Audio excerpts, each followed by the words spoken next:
Hi everyone, welcome to the second episode of the Open Shelf. This is Mehdi and Tobias in the call with me.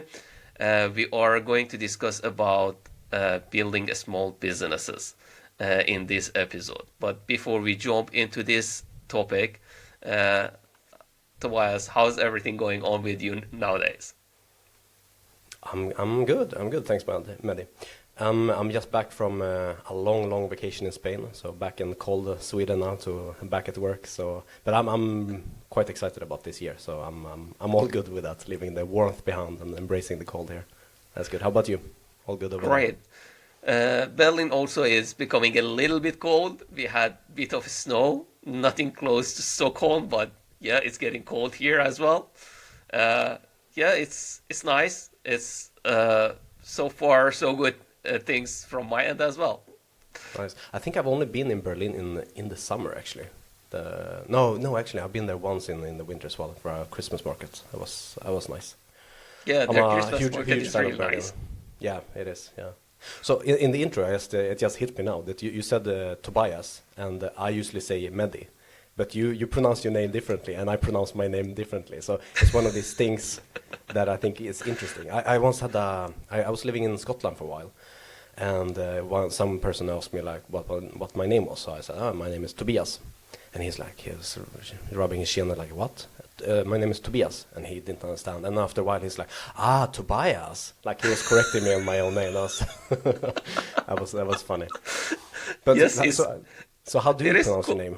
Because I quite think I had. interesting that different names, different part of the word pronounced differently, and you are really knowing the name, but by that pronunciation that Yeah, you exactly. know it, and Yeah. changing it is a little bit difficult. Yeah, Like so for my example, in English now, so I used to live in Barcelona, so that is how I say Barcelona now in English, whereas in most English people they say Barcelona, but in Swedish I pronounce it Barcelona. So it's funny like how you learn one name in one language that sticks with you for some reason. So exactly, yeah, that is absolutely interesting.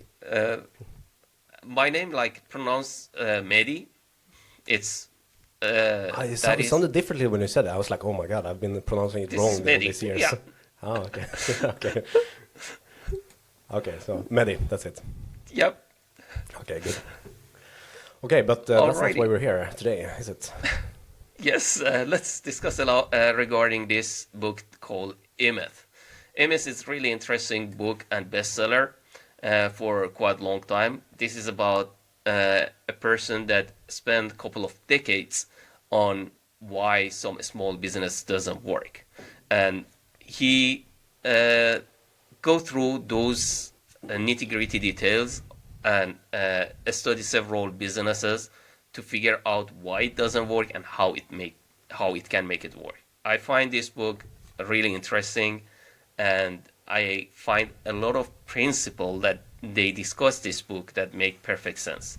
Yeah. Uh, how It's was it's your one of take on the book? no, it's one of these classics that keeps popping up in this world of literature, and I've been meaning to read it for many years, and now that I've read it, so I read it this summer.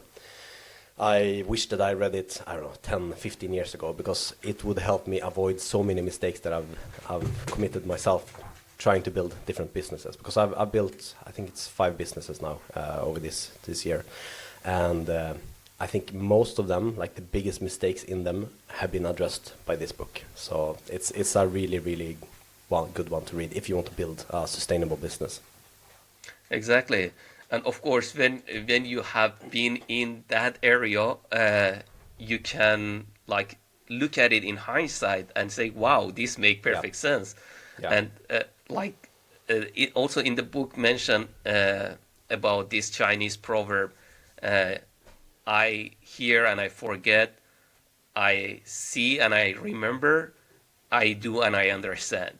yeah, And yeah. this is something that by doing at the end of the day, it's something that you really can correlate and resonate with this kind of concept. Yeah, for sure. So taking a step back to just give the high level overview of what the book is about. If I were to summarize it, is that So the E-myth is about the myth that most people who go into business to start a small business is an entrepreneur. So that's the entrepreneur myth. That's the title of the book. Whereas he argues then that most people who start a business are not actually entrepreneurs. They are just creating a new kind of job for themselves with the worst kind of boss that they have, and usually worse pay than they were off before. And he explains this by way of breaking it down into that businesses require 3 different roles, roughly speaking. So you have the technician, you have the manager, and you have the entrepreneur. And usually people are technicians going into it. So think a plumber who works for a boss and decides that, no, I'm not gonna spend all my time to make this guy rich. I'm gonna start my own business doing plumbing on my own. Or in my own case, I don't want to work at a web agency to make these owners rich off of my work. I want to start my own web agency or start to do consultancy or whatever. So as a programmer or a developer, I start my own business. So that would be the technician. But then you need some kind of entrepreneurial vision to create a system that is more sustainable. And I think that's where we're gonna be the bulk of this discussion, I suspect. So the entrepreneurial role is about building a system that is sustainable, that creates value, that has a good scale or leverage in it. And then you have the manager that just makes sure that the operations are running smoothly. And you need all 3 roles, whereas most people go into it with just one role, the technician, and subsequently it does not work very well. And that has been my experience in many cases. Yep. Would you say that's a fair description of the book? Of course, that is something that it was my take from this book as well. I also find a statistic that discussed in this book quite mind-blowing. He was mentioning over a million entrepreneur or a small business in US start every year. Right, and yeah. Out of this, more than 40%, they cannot even finish the first year. And by first 5 years, 80% of them, they close down. And in the second 5 years, 80% of the remaining will close down. And he was saying that there are some mistakes that is common between all of them, because he have studied these small businesses and see what's going wrong for a couple of decades. And the example also that he provides within this book, I find it really, really interesting, because he tried to simplify it as much as possible. And by this simplification, he make complex topic quite easy to understand. Yeah. Like the way that he bring this entrepreneur side, manager side, and technician side into the picture and articulate it in different manner. And one of the examples that he was saying, he's an entrepreneur, mostly he's in the future. Manager is mainly on the past, like he tried to see what went wrong, try to fix things, and technician is always in the present. He just want to do the things that he know how to do best. Yeah. And he was saying there was some difference over here, that the difference between the person that come and start the business and the technician that know how to do the work. And sometimes knowing how to do the work is become liability rather than asset over here. Why? Yeah. Because you only know how to do this, and you don't know several other stuff that the business need. And you only focus on the technician part, and all the managerial and entrepreneur side, it's like lagging behind. And it's one of the main pitfall for small businesses that they cannot sustain. Yeah, no, totally. And so going back to my examples then, or my own failures, which I try to learn as much as possible from my failures, which is good because I make a lot of them. And I once, a couple of years ago, 5-6 years ago, I started a business doing online nutrition coaching.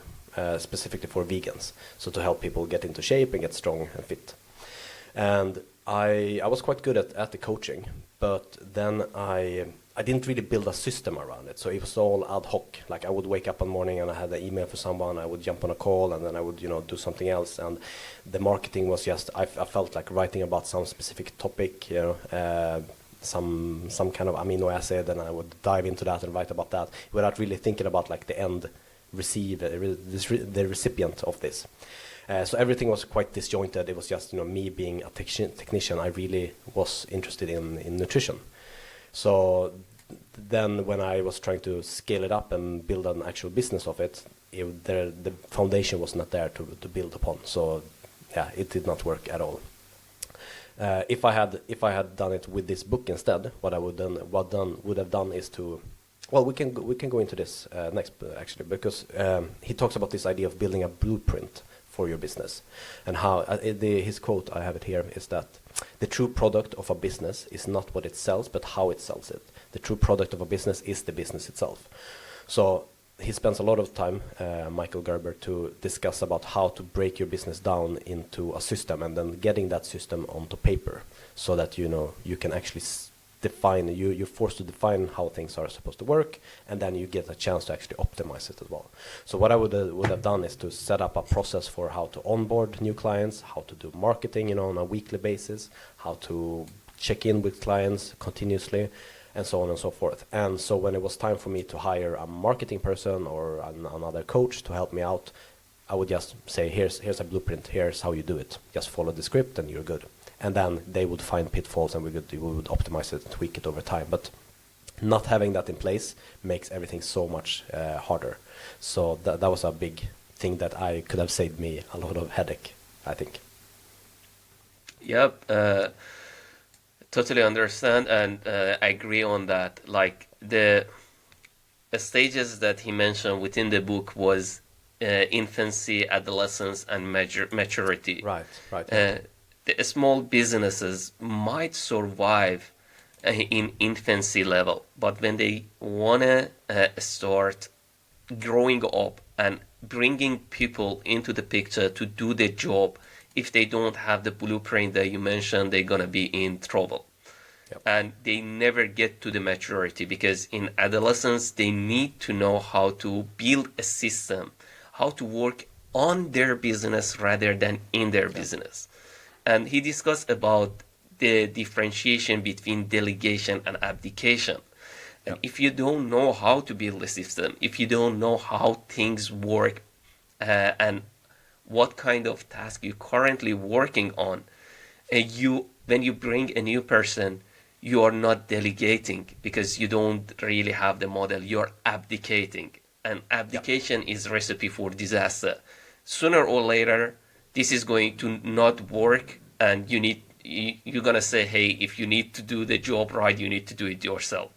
And you come back to your infancy level. Best case scenario, you need to downsize. Worst case scenario, you're out of business. Yep. And also in this model, he discussed about franchise, like McDonald's, not because of their quality, but because of their consistency, because of the blueprint that they have in place, and they can replicate what they used to. Whenever you go there, you get what you're expecting. You don't get the best food, you don't get but they meet your expectation. And this consistency also within the business, it means a lot. That's why we have the Big Mac index. Like, it's a comparable product across, many different nations. Yeah, for sure. And he has a good example in the book about consistency. He has this barber that he tries.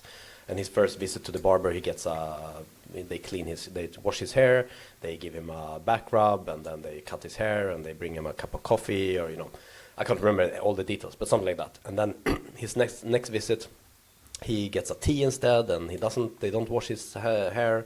And then the third one, he does get a washed hair, but the haircut is, a bit off, So it's very inconsistent. So even though he really likes the barber shop, he doesn't go there because he doesn't know what to expect. So then he chooses another business instead. So the consistency is really, really good. That can, in some cases, even trump the quality, which in the case of McDonald's definitely holds true. Exactly. And also what he mentioned, when you have this system in place, even a person that it's like average within that business, it can drive it because you have the blueprint, you are delegating.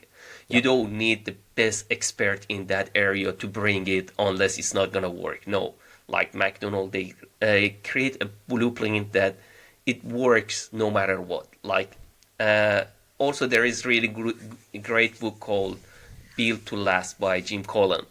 He discussed about Jim Collin is a person that he study businesses that they last for decades or centuries, and he want to know what they have in common. And he has several books. Built to Last being the first book that he wrote.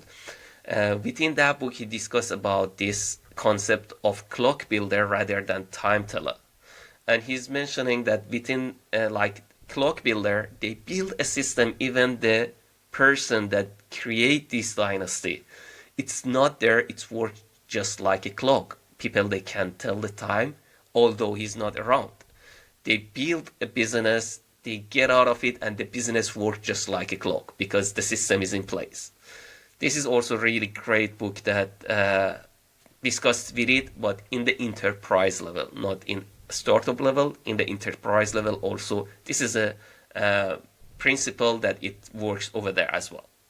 Yeah, no, that's really good. And just thinking about the business as a system that takes some input, you have work being done in some way, like to attract customers and then to maybe educate them in some cases, and then to deliver the value to them.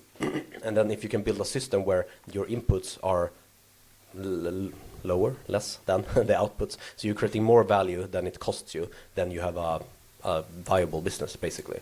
And thinking about that makes many things fall into place, I think. It's quite an abstract idea, but I think once you start to see some examples of that in practice, it helps a lot. And Very true. said, you were talking about working on the business versus in the business, and that's a mantra that you keep hearing in this world as well. And for me, so we went with my day job at STIM. So our HR department is really, really good, and they give us a lot of educations as managers to become a better managers. And one education that they gave us was they kept hammering home this, like, you need to set time aside to work on the business, so like work on your team instead of just in the team. And that was really good for me. But this book unlocked a new level for doing exactly that, which is he suggests that you start by building like an organizational chart of your company as it should look when it's done, like the again talking about the blueprint. So at the top you have the CEO, then you might have the CFO, CMO, CTO, and so on. And under those you have maybe a VP of engineering, a director of engineering, you have some staff engineers, and so on and so forth, and down to like the intern level. So you build out the whole organizational chart, and then you jump into the role of CEO and say, okay, so maybe in the beginning you occupy all these roles. You wear a lot of hats as a startup founder. So you jump into, today for this hour I'm going to work in the role of CEO. So as a CEO, what should I demand from my CTO, my CFO, my CMO, or CEO, or whatever. So by working in the business as the CEO, you're working on the business by enabling the roles underneath you in the organization. Because then you jump out of the role as the CEO and you jump in as the role of CTO, and like, okay, so I have this mandate from the CEO, which is myself, that I need to enable whatever business business impact that I want to affect. And then you can work on that. So as the CTO, how can I enable my VP of engineering to do their best job? And then you jump out. So by working in the business, you can work on the business. And that thought was like a key for me that unlocked a new level of how to actually go about working on the business. Yes, that part attract my attention as well, to how to build the organization chart. And the example also he was mentioning, and the chaos without having this organization chart, and what kind of problem you come across it, not only in the infancy level, it's adolescence level also. You will encounter to this if you don't have this blueprint, if you don't have organization chart. And the way that he was recommending, Be crystal clear regarding your organization chart in case you need to have put a contract, sign a contract yourself that you are doing this job and the job supposed to have the job description. Then when you want to delegate the job, you know exactly what is the requirement. You know what is the expectation. You can set the expectation right. And since you have done it yourself, you can delegate rather than abdicate.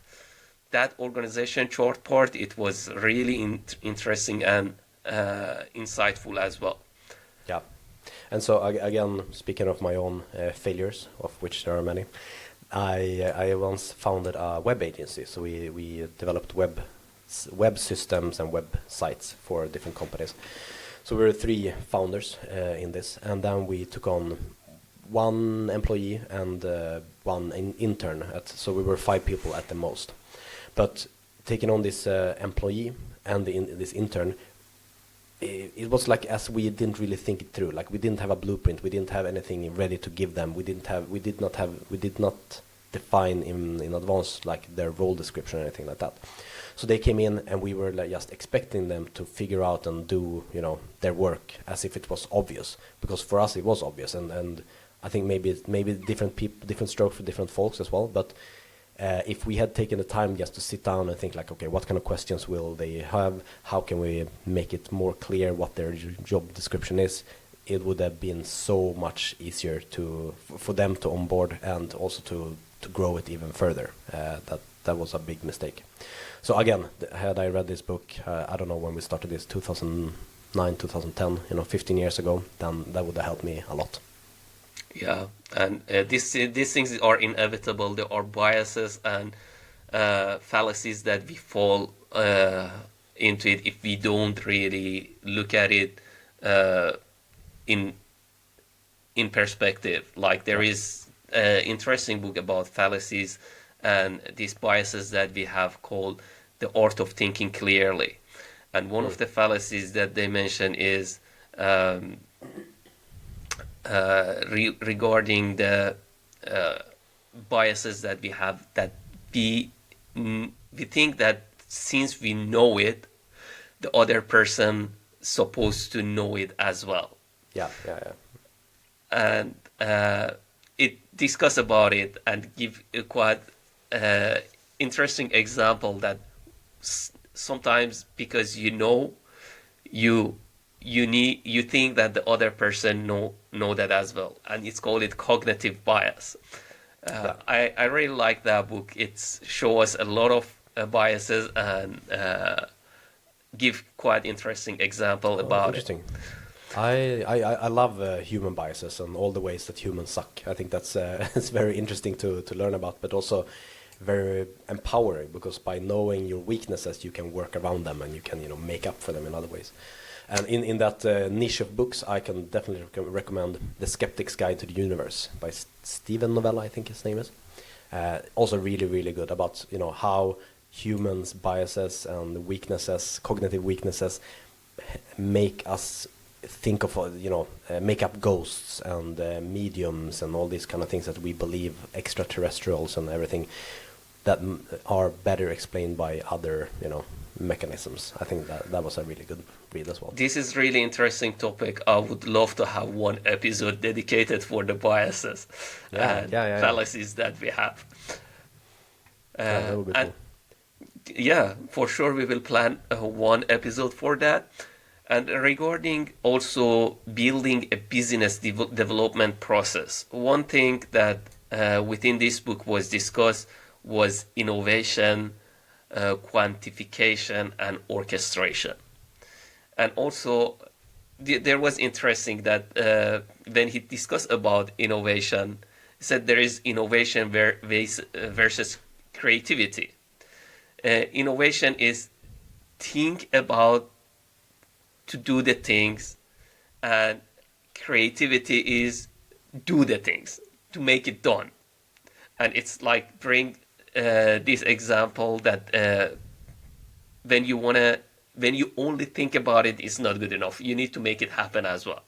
Then you need to quantify where you want to go, where you're heading, and this quantification helps you to plan accordingly to adjust accordingly. And orchestration is to just ensure that everything that you plan is fall into place. He, of course, go much deep dive in each area and articulate it in much better way. But that part, it was really interesting for me as well. I had completely forgotten about that, but yeah, that's true. That was a good read. Maybe because it's I don't know, it's that feels like it sounds like second nature to me, but that was a good one as well, for sure. Yeah, and like small tweaks in your business make huge difference. One of the example that he was mentioning, that whenever you go for shopping, let's say clothes or anything, the salesman come and say, "May I help you?" And the usual answer, "No, I'm just looking at these things." Say, how about you make a small tweak? And this tweak, it's like instead of saying, "May I help you?" say, "Have you been here before?"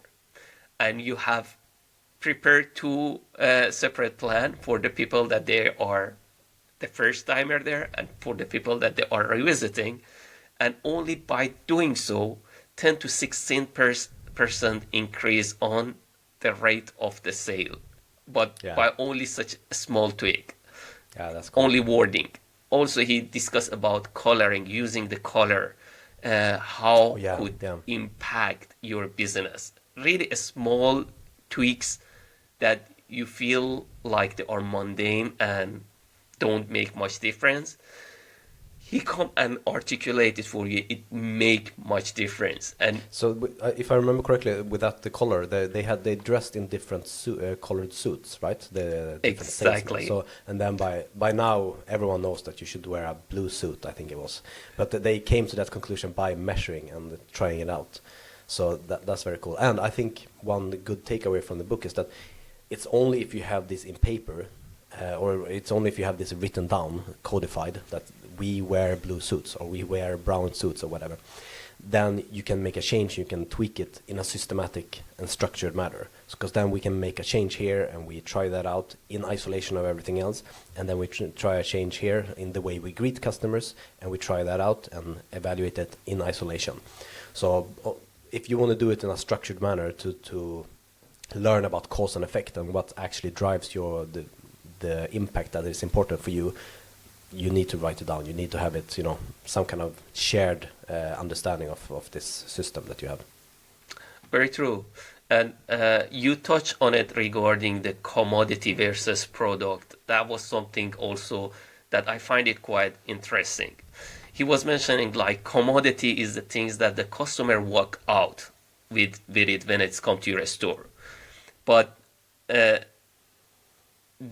product is the things about how they feel, and it make a difference. You see, successful businesses, they don't sell commodity, they sell product. Like Amazon, known as really having good customer service. Customer service is the commodity, the product that they have. They sell 1,001, I don't know, millions of product,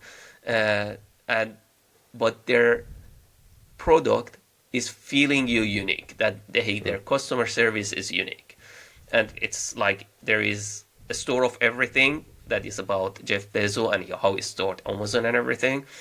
He's making this customer-oriented value so important that willing to sacrifice millions and billions to stand by what is really value.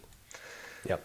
Another on that topic, another very famous example is Zappos, of course, and here the delivering happiness. That's a good read, where the customers call in and they don't have the shoes that they want, so Zappos calls up a competitor to order the shoe for them, just to deliver them the value that they want, even if they don't make money from them, or they've been staying on phone calls for hours just to talk out, like being a therapist for the customer that calls in, or ordering the pizza because the customer was hungry, even though they sell shoes. As a cool thing, and being intentional about the value that you're delivering and what our product is. That is key, of course. And I read a book 2 years ago now, Building a Story Brand by Dan Miller, where he takes like a framework from how we write stories. Like you have the hero's journey, and you have many different frameworks for how to break a story down in like a common narrative structure.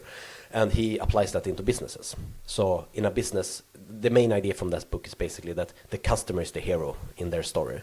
Whereas most companies, they make themselves out to be the hero, there to save the customer. But he instead flips that. So the customer is the hero, they have a problem, and you are the guide, like Yoda in Star Wars, there to help the customer, who is the hero, to defeat their enemy and win the prize or whatever. So that was a really good book to read as well, for just shifting that mindset. And that helped me a lot to win a lot of businesses as in my online coaching. That is absolutely right, and it's like a paradigm shift that how you really look at your business, and knowing there is a differentiation between the product and commodity. Yeah. And also when you can differentiate this, you can drive your business much more efficiently. And as you mentioned, this is also Delivering Happiness that you mentioned. It's one of my really favorite book, and this is regarding also entrepreneurship. Amazing book, amazing read about Tony Hsieh, that from when he was a kid, all the startup and the business, the ideas that he have, up until he makes Zappos. But before that also he had another business that he sold to Microsoft for 250 million or so. And the reason that he sold it was like the culture that he wanted was not available within that business. He learned from his mistake. And in Zappos also, one of the things that was making Zappos unique, when they used to give a offer to any candidate that they want to hire, they was giving them $4,000 as alternative if they don't accept the offer. So whether this offer or 4,000.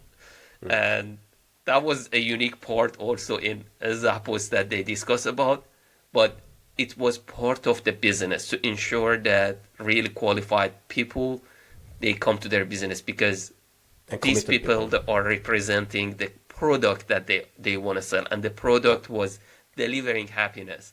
If it's happiness is the customer is asking you, hey, I'm in this hotel, I don't know how to order the pizza, I'm new in this town. They help to order pizza for him, and they come and they mention it in their book. It was quite interesting. That's very cool. So going back to the E-Myth, there have two caveats to the book, or two like negative things. One is that, or it's not really a bad thing for the book, but just worth keeping in mind, is that it targets people who has a proven business, like a plumber or a software consultant or whatever. But if you're building a completely new product, trying to disrupt a market or whatever, and there's no competitors or very few, and you haven't really proven the idea or the channels that you're going to use or the whatever, then the book is a little bit less relevant. I still think you should read it, because it will help you build the business once you have proven it. But maybe a better focus then would be to prove your business first. And some examples to prove your business: the mom test. If you're just going to have one book, the mom test or the lean startup. Those two I think are really, really good books to prove your business, giving you a framework for breaking down your value proposition and then testing that value proposition against real clients or real customers. I think that's good. But if you haven't proven your business yet, do that first and then get into the E-Myth. That would be my recommendation. Another negative point in this book is that I think it was at point a little bit woo-woo, or maybe a little bit American, if you know what I mean. So he has this narrative where he's helping a woman she has a pie shop, right? Yep. She's selling pies, and she is the typical technician. She's really good at baking pies, but then she does not have a proper business, and he helps her build a business of that. And throughout their journey together, I mean, that way of explaining his ideas is very powerful, because you understand it. But at times it also becomes like, she finally understands his wisdom, and they start breaking down into tears and hugging each other. Like, it's a bit, I don't know. At least for me. And then he makes these references to books, Total Awakening, Tales of Power, which I hadn't heard about them before, but I looked them up, and it's about some magic and some shamanism, and you know, I don't. It's not my cup of tea, at least. So that would be my two caveats for this book. Overall, I think it's a really, really good book, though. So I He wish I discussed would have read about it. another book also called, what was it? The Man Search for Himself. Mhm. I have it in my read list, but I haven't had a chance to go there. And he was really advocating for that book. Mhm. Total Recall, Ah, I don't remember he referenced it in this book, but I totally agree. It was a little bit exaggeration when it's come to a relationship between this yeah, uh, pie, the person that baking pie, and him, and also he tried to make this so personal. But this is one of the technique to make the book more interesting. Like yeah, they for sure. try to make it a little bit a story type that make it more interesting. Yeah, and Uh, overall, I think that format was beneficial. Yep, Not but I beneficial. totally agree regarding is not really showing up how to uh, build to see whether you have the market for your things that you want to start working on and everything. He didn't really go into nitty-gritty details. He Mm. discussed about demographic Demographic. regarding Yeah, how to see the opportunity, who's your customer, and psychographic, if I'm not mistaken, to right. Yeah, see what kind of feeling, why they want to go for your product. yeah. And these two, he didn't really spend time on it. As you mentioned, there are other good books that are complementary for those topic. Yeah, yeah. So yeah, and those two concepts I think is very powerful here. If you want to find your ideal customers and spend to get as much bang for your buck in terms of marketing, demographics and psychographics, and the two books that I would really recommend to dig into that part and to start a business without reading too much theory is it's a guy called Alex Hormozi, I think his name is. So he came up. He started a gym, and then I think he had a chain of gyms, and he came into that world, and he started doing online coaching and everything. But then he systemized the way he ran his gyms, and then he sold off his gyms, and then now instead he's helping other people run their gyms more efficiently and make more money. And then he's building a product around that, and he basically has a blueprint for how he does that with businesses, which is abstracted away from the gym business, and he goes through his blueprint in this series of books, which is $100 million something. So he started with $100 million offers, and then he has $100 million leads. So the offer part is about how to package your product in a way that delivers value to the end user. Really, really good. And then the other one is about finding leads. And I'm pretty sure that he goes into psychographics in that book as well. So finding customers when they are in the right mode. For say for example, with my coaching business, if I want to help women lose weight, I could target women between 35 and 45 maybe. But if I also target women between 35 and 45 who are going to get married in 3 months, maybe they will be more incentivized to lose weight, for example, or they are about to go on a vacation, or fathers who are males who are about to become dads, maybe they want to get into shape before that, or whatever, to find people when they're in the right mindset as well of just, their demographics. That's a powerful concept. Yeah, that sounds interesting. Also, something that in this book attract my attention when he discussed about accountability, and when you are in the business, at the end of the day, you are accountable for it, and accountability is something that you cannot delegate.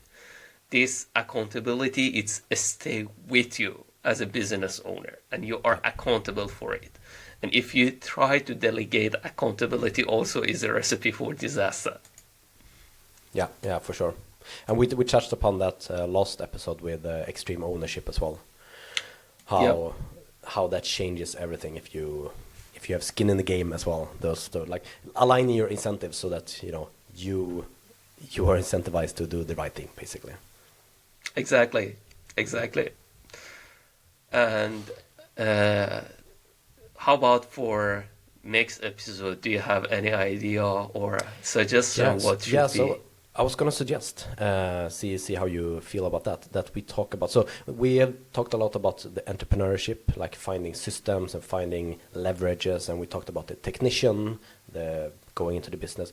We haven't talked that much about the manager. So I was thinking for the next episode, what do you think about talking about either management or maybe more interesting leadership? Yeah, it's a really great topic. Management and leadership is something that is one of the ingredient for the successful business. I totally agree. It's complementary with this two first episode that we have. Yeah. Sounds like a great idea. Ah, cool. And I have a lot of mistakes that I've done in both management and leadership as well. So I'm happy to share. Yeah, same here. That's good. Okay, so we will drop. We'll talk about leadership and management for the next episode. So that will be in a month from when you're listening to this episode, right? Yes, that's the plan. Okay, cool. So for that, I think we are done for today. Thank you all for listening. Thanks, everyone. I hope you Take enjoy care. our episode and looking forward to hear from your feedback. And also, if you are interested to join us as a guest, please reach out. Good man. Take care, man. Take care.